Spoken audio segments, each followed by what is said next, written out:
నమస్కారం city news కి స్వాగతం. మొంతా తుఫాన్ కారణంగా నియోజకవర్గంలో జరిగిన నష్టాన్ని అధికారులతో కలిసి ప్రభుత్వ చీఫ్ విప్ జీవి ఆంజనేయులు గురువారం నూజెండ్ల మండలంలో పర్యటించి పరిశీలించారు. పువ్వాడ గ్రామంలో తుఫాను వల్ల తీవ్రంగా దెబ్బతిన్న రోడ్లను సందర్శించి నీటి ప్రవాహానికి కోతకు గురైన రోడ్ల మరమ్మతులు ప్రభుత్వానికి నివేదించాలని ప్రభుత్వ చీఫ్ విప్ జీవి అధికారులను ఆదేశించారు. వర్షానికి ఈదురుగాలులకు తెగిపోయిన కరెంటు తీగలు, ఒరిగిన కరెంటు స్తంభాలను ఆయన పరిశీలించారు. విద్యుత్ స్తంభాలు నేలకు ఒరిగి విద్యుత్ సరఫరా నిలిచిపోయి గ్రామాల ప్రజలు పడుతున్న ఇబ్బందులను అడిగి తెలుసుకున్నారు. వెంటనే యుద్ధ ప్రాతిపదికన మరమ్మతులు చేయించి గ్రామాలకు కరెంటు సరఫరా చేయాలని అధికారులను ఆదేశించారు. ఉప్పలపాడు, తలార్లపల్లి, గొల్లపాలెం గ్రామాలలో పర్యటించారు. ఈ కార్యక్రమంలో డిసిసిబి చైర్మన్ మక్కెన మల్లికార్జునరావు, కూటమి నాయకులు తదితరులు పాల్గొన్నారు. ఇక్కడ మొత్తం రోడ్డు కొట్టకపోయింది, అవతల పోయింది. ఇక్కడ కంపల్సరీగా ఒక కలవట్టు అవతల కూడా అక్కడ వేయండి, ఇక్కడ వేయండి. ఇమ్మీడియట్గా ఎస్టిమేట్ చేసి పంపండి. అసలు దీన్ని వేయాలంటేనే ఈ పైపులు పెట్టి వేయాలనేది రికమెండ్ చేస్తాను. ఎక్కడైతే కోత పడిందో ఇక్కడ హై క్వాలిటీతో చేయాలి వర్క్. దీని స్పెషల్ నామ్స్ తోటి ఇటువైపు మొత్తం సిమెంట్ తోటి, ఇటువైపు మొత్తం కూడా వాటర్ ఫ్లో వచ్చే కలిసి సిమెంట్ తోటి కాంక్రీట్ తోటి చేసుకుంటే బాగుంది. మొత్తం ఆ విధంగా ప్లానింగ్లోనే ఆ విధంగా చేయండి. మనకి త్రిపురాపురం దగ్గర ఈ 12 kV అనుకుంటా ఈ పోల్ పడిపోయింది మొత్తం. ఇది ట్రాన్స్ఫార్మర్ కూడా పడిపోయింది. ముందు ఇది 12 kVది కదా. ఇలాంటి ముందు ప్రయారిటీ ఎక్కడ చేస్తే ఎక్కువ ఊళ్ళకి కరెంట్ వస్తుందో ప్రాధాన్యత, అంటే ఏ ప్రాబ్లం సాల్వ్ చేస్తే ఎక్కువ గ్రామాలకు కరెంట్ వస్తుందో ముందు దానికి ప్రయారిటీ ఇవ్వండి. రైట్, ఇప్పుడు అర్జెంటుగా యుద్ధ ప్రాతిపదికలు ఇచ్చేయండి 12 kVది. అంటే మీరు మాతో పాటు వస్తే ఇది కూడా చూసేవాళ్ళు. మీరు త్రిపురాపురం పోయే దారిలో, గొల్లపాలెం నుండి త్రిపురాపురం పోయే దారిలో ఇక్కడ నీళ్లు వాగు ఇలా కట్ చేసింది. ఇది మళ్ళీ ఈజీగా నిలబెట్టేసేయచ్చు.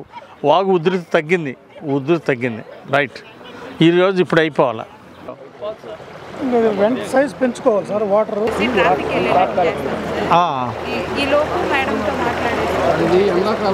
ఏదైనా భవిష్యత్తులో ఈ ప్రాబ్లం రాకుండా ఇంకొక 50 ఏళ్ళు దృష్టిలో పెట్టుకొని చేయాలి. ప్రతి అరెకరం ఏ పేదోడు నష్టపోకూడదు. అందరిది పార్టీలతో సంబంధం లేదు. పార్టీలకు అతీతంగా ఏ రైతు నష్టపోయినా నువ్వు గవర్నమెంట్కి సిఫార్సు చేసి పంపించు. ఇదిగో అగ్రికల్చర్ ఆఫీసర్స్ని పంపిస్తున్నా, ఆ పొలాలు చూపించండి, మొత్తం అంతా చూసి సర్వే చేయండి. చెరువుకి వెంటిలేషన్ ఒక లెవెల్ దాటితే ఊరి మీద పోకుండా అటు పోయేట్టు అది కూడా పెట్టేసేయండి. ఈ గారు నమస్తే. ఏం లేదు, ఇక్కడ దారుణంగా కొట్టకపోయినాయి. ఈ గిలవట్లు అన్నీ పోయినాయి. ఇమ్మీడియట్గా వర్క్ స్టార్ట్ చేయించి ఇబ్బంది లేకుండా చేయండి. ఇప్పుడు దాంతోపాటు అవసరమైతే ఒక పైప్ లైన్ ఎక్స్ట్రా వేయాల్సి వస్తే కూడా మళ్ళీ కొత్త వర్క్లో మళ్ళీ శాంక్షన్ చేయటము, మళ్ళీ రావటం ఇబ్బంది అవుతుంది. ఇంట్లోనే అవసరమైతే ఒక పైప్ లైన్ ఎక్కువ వేయాల్సి వచ్చినా, లేక ఇప్పుడు పైపులు దెబ్బతిని వెళ్ళిపోయింది, దీనివల్ల పెద్ద ఇబ్బంది. అదే ఇక్కడ కానాలు అవసరం అంటున్నారు. స్లాబ్ కలవట్టు కింద వాటర్ పోవటానికి ఇచ్చేయాలి.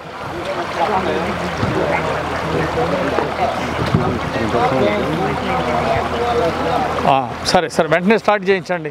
ఇక్కడ ఇంకొక పైప్ లైన్ ఎక్స్ట్రా వేయాలి. అలాగే, ఓకే.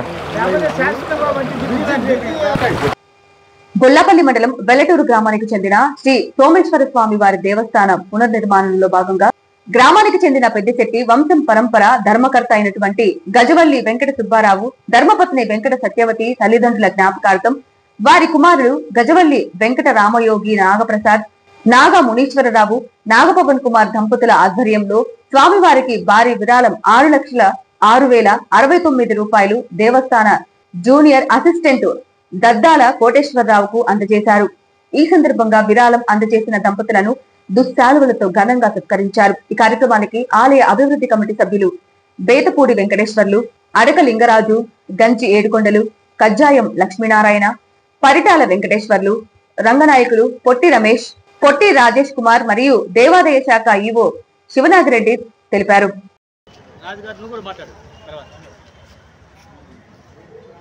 జై శ్రీరామ్. హిందూ బంధువులందరికీ నమస్కారం. మల్లాపల్లి మండలం వెల్లటూరు గ్రామంలో శ్రీ వేణుగోపాల స్వామి వారి దేవాలయం మరియు శ్రీ సోమేశ్వర స్వామి వారి దేవాలయం పునర్ప్రతిష్ఠ కార్యక్రమం సందర్భంగా అభివృద్ధి పునరుద్ధరణ కార్యక్రమాలలో భాగంగా వెల్లటూరు గ్రామం పెద్దశెట్టి అయినటువంటి కీర్తిశేషులు శ్రీ గజవెల్లి వెంకట సుబ్బారావు గారు మరియు ధర్మపత్ని లక్ష్మీ వెంకటలక్ష్మీ సత్యవతమ్మ గారి జ్ఞాపకార్థం కుమారులు గజవెల్లి రామయోగ నాగప్రసాదరావు, నాగమల్లేశ్వరరావు, నాగపవన్ కుమార్ కుటుంబ సభ్యులు అందరం కలిపి ఆ దేవాలయ పునరుద్ధరణ అభివృద్ధి సందర్భంగా 6,06,059 రూపాయలు స్వామివారి దేవాలయానికి సమర్పించడం జరిగినది. గజవెల్లి వారి కుటుంబ సభ్యులందరికీ కూడా స్వామివారి ఆశీస్సులు ఎల్లప్పుడూ ఉండాలని కోరుకుంటూ కుటుంబ సభ్యులందరూ కలిసి ఈ రోజున స్వామివారికి ఇవ్వడం జరిగింది. ఈ కార్యక్రమంలో పాల్గొన్నటువంటి కమిటీ సభ్యులందరికీ కూడా ఎన్విరాన్మెంట్ డిపార్ట్మెంట్ వారికి అందరికీ అభినందనలు, ధన్యవాదాలు తెలియజేస్తున్నాను.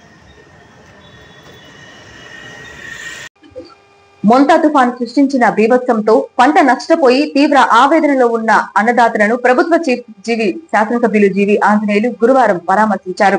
తుఫాన్ ప్రభావిత ప్రాంతమైన ఈపూరు మండలం కొచ్చెర గ్రామంలో విస్తృతంగా పర్యటించి రైతులకు భరోసా ఇచ్చారు. నేరుగా వరి పొలాల్లోకి వెళ్లి మొంతా తుఫాన్ ధాటికి పూర్తిగా నేల కొరిగిన పంటలను పరిశీలించారు. భారీ వర్షాలు, ఈదురుగాలుల కారణంగా ఎంతో శ్రమించి సాగు చేసిన పంట పూర్తిగా దెబ్బతినడంతో రైతులు పడుతున్న కష్టాలను, వారి ఆవేదనను దగ్గరుండి జీవి తెలుసుకున్నారు. రైతులను ఓదార్చిన జీవి ప్రభుత్వం వారికి పూర్తిగా అండగా ఉంటుందని హామీ ఇచ్చారు. కార్యక్రమంలో కూటమి నాయకులు మరియు కార్యకర్తలు తదితరులు పాల్గొన్నారు.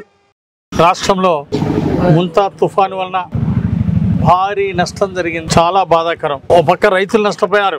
ఈ అకాల తుఫాను వలన రాష్ట్రంలో 87,000 హెక్టార్లు పంట నష్టం దెబ్బతింది. 87,000 హెక్టార్లలో వరి, మొక్కజొన్న, అలాగే పొగాకు, కంది, పత్తి, మిరప ఇలాంటి పంటలన్నీ కూడా రాష్ట్ర వ్యాప్తంగా అనేక గ్రామాల్లో 1825 గ్రామాల్లో రాష్ట్ర వ్యాప్తంగా ఈ తుఫాను వలన రైతులు తీవ్రంగా నష్టపోవడం చాలా బాధాకరం. సుమారు 2,000 కోట్లకు పైగా రోడ్లు దెబ్బలు తిన్నాయి. ఈ రోజు కలవట్లు, R&B రోడ్లు, పంచాయతీ రోడ్లు, కలవట్లు, బ్రిడ్జిలు అనేకం నష్టపోయాయి. ఈ గుళ్ళకమ్మ వాగు పరిసర ప్రాంతాలు పెద్ద ఎత్తున నష్టం జరిగింది. రోడ్లన్నీ కూడా తెగిపోయినాయి. రవాణా సంబంధాలు కూడా ఆగిపోయినాయి. అందువల్ల ఈ రోజు అత్యవసర పరిస్థితుల్లో అత్యవసరంగా అధికారులు అందరూ ఉటాఉటిన వచ్చి రీస్టోర్ చేస్తా ఉన్నారు. ఆ రోడ్లన్నీ కూడా మరమ్మతులు చేసి, ముందు అత్యవసర పరిస్థితుల్లో మరమ్మతులు చేసి ప్రజల రాకపోకలకి ఆటంకం లేకుండా చేయాలనేది ఈ రోజు ముఖ్యమంత్రి గారి ఆదేశం. చంద్రబాబు నాయుడు గారి ఆదేశం మేరకు చకచకా ఈరోజు పనులు నడుస్తున్నాయి. అధికారులందరూ కూడా అప్రమత్తంగా, అగ్రికల్చర్ అధికారులు ఫీల్డ్ లో ఉన్నారు. ఎలక్ట్రిసిటీ డిపార్ట్మెంట్ ఎక్కడెక్కడ ట్రాన్స్ఫార్మర్లు పోయినా, స్తంభాలు పడిపోయినా మొత్తం కూడా చాలా చక్కగా బాధ్యతగా చేస్తా ఉన్నారు. రాత్రి పనులు అధికారులందరూ కూడా చాలా చక్కగా కష్టపడతా ఉన్నారు. అట్లాగే ఈరోజు సైంటిస్టులు రావడం మరి చాలా సంతోషం.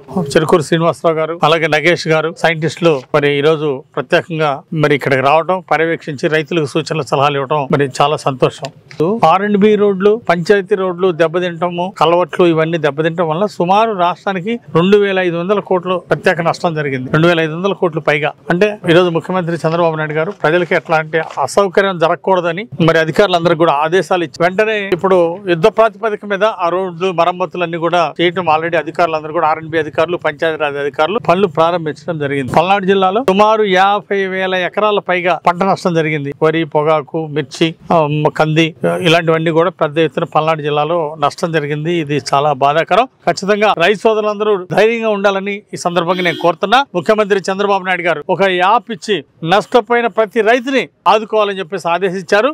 ఈ క్రాప్ బుకింగ్ జరుగుతున్న సమయంలో ఈ తుఫాన్ వచ్చింది. అందువల్ల ఇంకా ఈ క్రాప్ బుకింగ్ చేయాల్సినటువంటి రైతులు ఉన్నారు. వాళ్ళు ఎవరు కూడా ఆందోళన పడద్దని ఈ సందర్భంగా నేను కోరుతున్నా. అగ్రికల్చర్ అధికారులతో, జిల్లా అధికారులతో కూడా మాట్లాడాము. ఎవరైనా ఈ క్రాప్ బుకింగ్ ఇంకా జరగని వాళ్ళకి అది నెలాఖరు దాకా యాక్చువల్ గా టైం ఉంది. ఈ లోపు తుఫాన్ వచ్చింది. అందువల్ల ఈ క్రాప్ బుకింగ్ చేయనటువంటి వాళ్ళు ఎవరు రైతులు, ప్రతి ఒక్క రైతుది ఈ క్రాప్ బుకింగ్ చేస్తాం, రైతును ఆదుకుంటాం.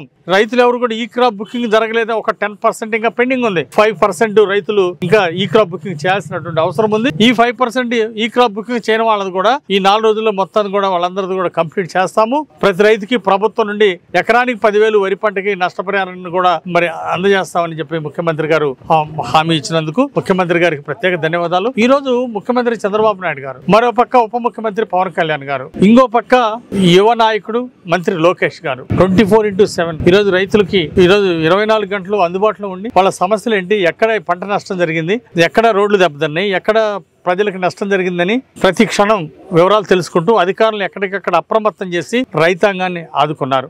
ఈరోజు ప్రజల్ని నష్టపోయినటువంటి రైతులను ఆదుకుంటా ఉన్నారు. అంటే ఈ ముందు జాగ్రత్త చర్యగా ప్రజలకు అధికారుల ద్వారా అవగాహన కల్పించడం వలన మరి ముఖ్యమంత్రి గారి ఆదేశాల మేరకు రైతులకు అవగాహన కల్పించారు. దీని వలన చాలా వరకు నష్టం తగ్గింది, ప్రాణ నష్టం లేకుండా పోయింది. ఈ రోజు లేకపోతే ముందస్తు జాగ్రత్తలు తీసుకోకపోతే రాష్ట్రంలో ఎంతో ప్రాణ నష్టం, ఇంకా పెద్ద ఎత్తున ఆస్తి నష్టం, పంట నష్టం జరిగేది. ఈ రోజు అధికారులు కొంత అప్రమత్తం చేయడం వల్ల ముఖ్యమంత్రి గారి ఆదేశాల మేరకు నష్టాన్ని బాగా తగ్గించగలగడం జరిగింది. అట్లాగే ప్రాణ నష్టాన్ని, ఆస్తి నష్టాన్ని కూడా తగ్గించడం జరిగింది. సరే, ఇంకా అనివార్య కారణాల వల్ల అంటే ఈ తుఫాను వలన ఎంత జాగ్రత్తలు తీసుకున్నప్పటికీ ఇంకా కొంత నష్టం జరిగింది. ఈ నష్టాన్ని ప్రభుత్వం వెంటనే భర్తీ చేస్తుందని కూడా ఈ సందర్భంగా తెలియజేస్తూ రైతులు ధైర్యంగా ఉండాలని, ప్రజలందరూ కూడా ఈ విపత్తులు నష్టపోయిన ప్రజలందరూ కూడా ధైర్యంగా ఉండాలని నేను అందరినీ కూడా నేను కోరుతున్నా. కూడా అటు అగ్రికల్చర్ డిపార్ట్మెంట్ అధికారులు, అట్లాగే సైంటిస్టులు, మరి ఒక పక్క R&B పంచాయతీరాజ్ అధికారులు, రెవెన్యూ అధికారులు, అలాగే ఎంపీడీఓలు అందరూ కూడా చక్కగా బాధ్యతగా